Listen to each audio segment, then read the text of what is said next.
বুঝতে পারছেন যে কতটা আগুন ধরেছে। আর এমনি তাপমাত্রা, তার উপর আবার এই জঙ্গলের এত আগুন, বুঝতে পারছেন সব পুরো শেষ।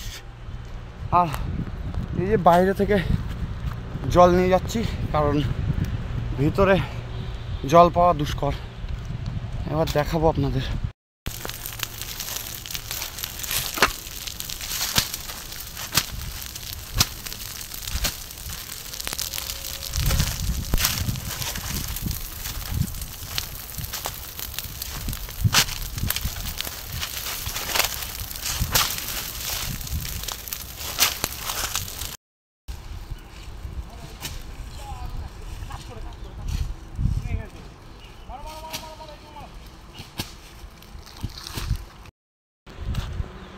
কি অবস্থা, এখন এগুলো জ্বলছে, এগুলো নেওয়াতে হবে।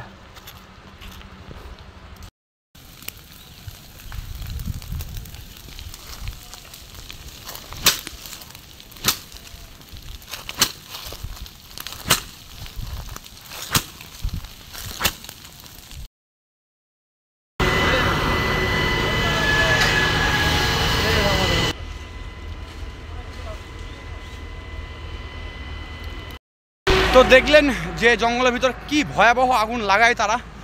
তো বুঝতেই পারছে যে অলরেডি কিন্তু 40 ডিগ্রির উপরে টেম্পারেচার, আর তার মধ্যে জঙ্গলের যে আগুন, কি ভয়াবহ আগুন আপনারা দেখলেন। তো অবশেষে দমকল এসছে, এবং দমকল আসার পর সবাই হাতে হাত মিলিয়ে কাজ করে আপাতত আগুন আমরা নিয়ন্ত্রণে নিয়ে এসেছি। আর এখন মোটামুটি জঙ্গলে আগুন নিভে গেছে। আমরা ভেবেছিলাম যে আগুন হয়তো নিভে গেছে অলরেডি, আমরা কিন্তু অনেক বড় একটা এরিয়া, আমরা এবং দমকলের দুজন মিলে কিন্তু আমরা সেই আগুন নেভাই। আর তারপরে বুঝতে পারছেন আমরা যখন বাড়ি ফিরবো তখন দেখি আবারও আগুন ধরিয়ে দিয়েছে অন্য একটা সাইডে। দেখতে পাচ্ছেন যে আবার কিন্তু বেশ কিছুটা এরিয়া জুড়ে কিন্তু আবার আগুন জ্বলছে।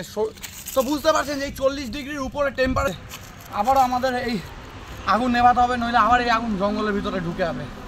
তো চলুন আমরা আবার আগুন নেভাই। দমকলকে আমরা ফোন করেছি, তারা আবার আসছেন ব্যাক করে, তারা চলে যাচ্ছিলো, আবার ঘুরে আসছে গাড়ি নিয়ে। তাদের সহযোগিতায় আমরা এই আগুন নেভাবো।